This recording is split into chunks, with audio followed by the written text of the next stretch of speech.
네, MT 발표 시작하겠습니다. 네, 네, 저희 팀 주제는 테이퍼링입니다.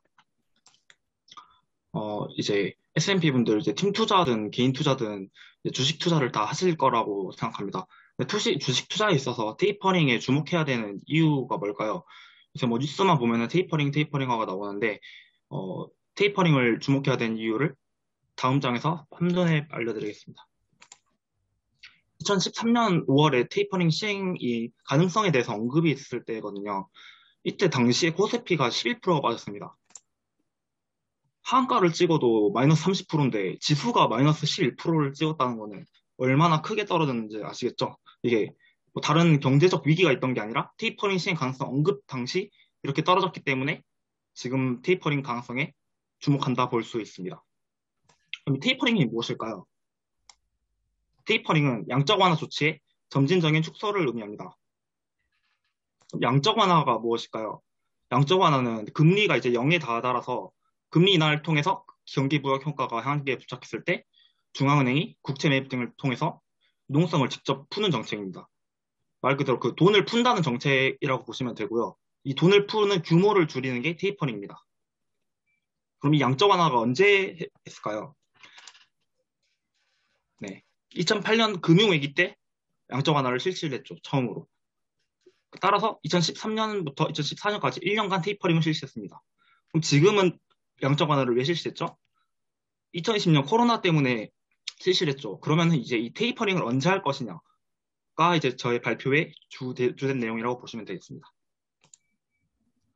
따라서 과거의 양적 완화와 테이퍼링, 그리고 현재, 미래 이렇게 발표를 진행하겠습니다. 먼저 테이퍼링이란 말 그대로 돈을 푸는 정책인데 1,000억 달러씩 매월 국채를 매입했다고 치면은 다음 달에는 800억 달러 이렇게 규모를 줄여 나가는 것을 테이퍼링이라고 합니다. 그 이제 양적 완화 테이퍼링 시행 과정의 역사를 알아야 한 이유에서 이게 2021년 회의에서 물어본 건데 현재의 완화적 통화 정책에서 어떤 순서로 물러날 것이냐에 대해서 2013년에서 14년 동안 연준 실시했던 테이퍼링을 교과서로 삼을 것이라고 말했습니다. 그래서 지금 저희가 주식 투자사 입장에서 과거의 테이퍼링이 어떻게 실시되었는지, 어떻게 효과로 삼는다는 것인지 알아야 한다는 것입니다. 따라서 2008년부터 알아보겠습니다. 2008년 금융위기 때 미국 증시뿐만 아니라 국내 증시도 이제 다 같이 폭락을 하는 사건이 있었죠. 하지만 기준금리가 이미 0에 다다라서 더 이상 금리를 인한 경기 부양이 안 되고 양적 완화 실시하자 이렇게 말이 나온 것입니다. 따라서 1차, 2차, 3차로 걸쳐서 양적 완화를 지속적으로 시행하게 됩니다. 양적 완화를 하자 이 노란색 지표가 S&P 500 지수고 보라색이 미국채 10년 금리인데 S&P 지수가 다시 양적 완화를 하면서 다시 올라가고 10년물 금리도 다시 떨어지는 것을 알 수 있습니다. 따라서 이제 경기가 회복되고 있다라고 봐도 무방할 것 같고요. 경기가 회복되자 테이퍼링 가능성에 대해서 2013년 언급을 합니다. 하지만 아까 보셨듯이 그 충격에 그 증시가 폭락하게 되죠. 근데 이제 테이퍼링에 선언할 때 좀 중점적으로 봐야 될 게 테이퍼 텐트럼이라고 신흥국 긴축 발작이라는 전문 용어가 있는데 이 미국에서 테이퍼링을 실시를 했는데 미국보다 신흥국에서 더 크게 하락을 한다라는 것이에요. 왜냐하면 어 이제 미국이 금리를 올려서 미국의 자금이 쏠리니까 달러가 인상되죠. 왜냐하면 미국의 가치가 달러 가치가 올라가니까 그러면 이제 신흥국에서 있던 돈들이 다 몰리는 거죠. 쉽게 말해서 위험 자산이 신흥국 자산이고 안전 자산이 미국 자산이라고 쳤을 때 위험한 데서 빼서 안전한 데 넣어야겠다라고 하기 때문에 이제 신흥국이 더 크게 악영향을 미치는 겁니다. 따라서 테이퍼링 발언을 2013년 5월에 했는데 뭐 언제 한다 이런 구체적인 얘기는 안 했지만 7개월이 지나서야 이제 왜냐하면 너무 순식간에 많이 떨어져가지고 바로 테이퍼링 시행을 못하고 미루다가 테이퍼링을 실시하게 됩니다. 이 당시에 테이퍼링 가능 이유는 고용시장의 개선과 경제지표 결과, 인플레이션이 밑도는 경우 등 지금 같은 상황이죠. 고용시장이나 인플레이션 주목하는 이유가 바로 이것에 있다고 할 수 있습니다. 테이퍼링 실시 후 1년 만에 종료가 되었는데요. 어, 이거 차트를 보시면 테이퍼링 결정을 할 때, 그리고 테이퍼링이 진행될 동안, 그리고 테이퍼링이 종료되고 금리 인상 결정하는 동안 지속해서 폭락을 겪게 됩니다. 금리 인상과 관련된 내용이 나올 때도 이제 테이퍼링은 이제 규모를 축소하는 거고 금리 인상이 직접적인 타격이 될 수 있거든요. 그래서 중국 증시도 폭락하고 신흥국도 침체를 하지만 이제 다시 경기가 계속 회복됨에 따라서 오른쪽 그래프를 보시면 계속 다시 금리를 인상하게 됩니다. 따라서 현재에 대해서 이어서 설명하겠습니다. 2015년부터 2019년까지 금리를 계속해서 올리죠. 이거는 국제 경제가 좋아진다고 판단을 했는데 이제 2019년에 들어서 글로벌 경기 둔화, 무역 정책 불확실성, 낮은 인플레 등을 원인으로 조금씩 이제 그 기준금리를 내리고 있었는데 코로나가 발생을 해서 갑자기 0.5%와 1.0%를 내립니다. 이제 뭐 금리에 대해서 아시면 아시겠지만 0.25%나 5% 이렇게 하는 게 대부분인데 1%까지 급락을 시킨 거는 이제 좀 유례적인 상황이라고 볼 수 있죠. 이제 금리 인상에 따라서 파란색 선이 S&P 500이고 노란색 선이 금리인데 이제 다시 점점 주춤하다가 다시 회복세를 띠게 됩니다. 국내의 경우는 어떨까요? 국내의 경우는 그 파란색 선이 코스피인데 코스피가 이제 이게 저희가 잘 아는 상황이죠. 2013년, 2020년 3월 모든 주식 차트를 보면 이때 폭락해 있잖아요. 폭락을 하게 되자 우리나라에서는 금리를 내리는 건 물론이고 IMF랑 2008년에도 동원되지 않았던 역사상 처음으로 양적 완화를 실시하게 됩니다. 따라서 우리나라도 다시 다들 아시다시피 회복을 하게 되죠.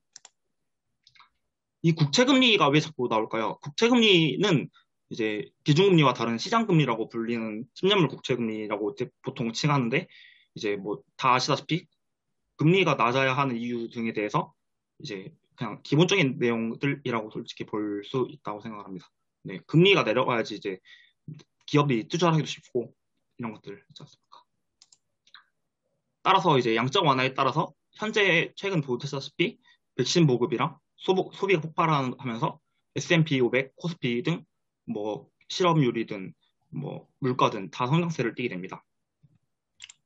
따라서 2021년 4월 지지난달에 FOMC 의사록에서 처음으로 테이퍼링 언급이 됩니다. 이때는 근거가 의사록에 보면 이제 경제가 빠르게 지속될 경우 이제 자산 매입 속도를 조정하는 계획에 대한 논의를 시작할 수 있다라고 약간 우회적으로 말을 하는데 지표를 보시면 아시다시피 소비자 물가가 폭등하고 실업률이 급락하죠.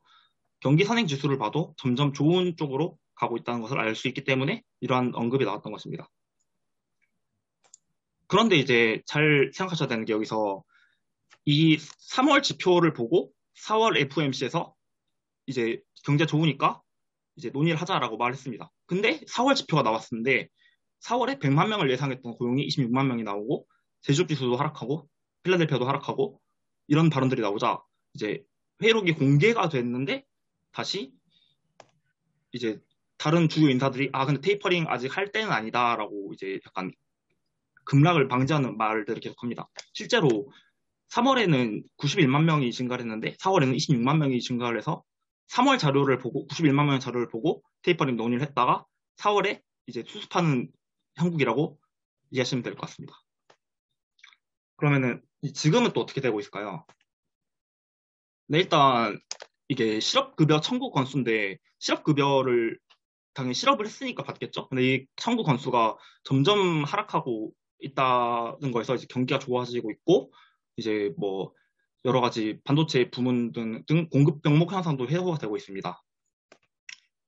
근데 물가 상승에 대해서는 이제 뭐 단기 4월에 소비자 물가가 4.2% 상승했는데 기저 효과 등에 의한 것이라고 보고 이제 공급이 이제 저희가 코로나 때 이제 원유가 많이 필요가 없으니까 줄었잖아요.